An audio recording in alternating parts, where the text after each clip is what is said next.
Greetings, friends. It's Joe with joedoessolar.com.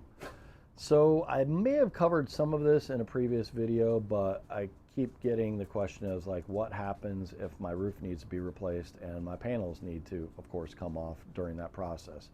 So here's the long and short of it. If your roof is damaged due to an act of God, then that's something that more than likely your homeowner's insurance is going to cover. They're going to cover the cost of removing your panels, replacing your roof, and then putting your new roof on, and then putting the new panels back on. Obviously, there's a cost associated with that. If any solar company tells you, here's your first tip, if that's free, I would be highly skeptical. Some of them make you pay for that up front for a free, one-time free removal and replacement, and then they go out of business next year. So that's probably not a good idea. There's your second tip. So the point of this is I'm not here to badmouth any other company. Everybody does their thing their own way, but I had a neighbor come to me. She has a system from a large company that starts with a T and it ends with an A, and they also do a lot of automobiles, electric ones, rocket ships too.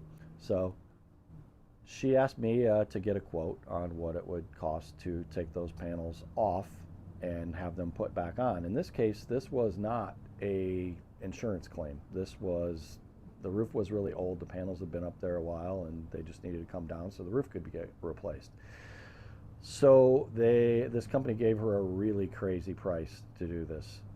And I knew that that was very inflated, but the problem is this particular company uses proprietary racking. Now, racking's got really very little to do in most cases with how a system performs. But somewhere in the fine print that, of course, the sales guy didn't tell them that they had to use that particular racking, otherwise the system wouldn't be under warranty. That particular racking being at highly inflated prices. So now they are stuck with a very significant bill in having to utilize that racking to put their system back on the roof. So just trying to look out for you guys and doing what I can to help. Got any questions, hit me up. You guys take care.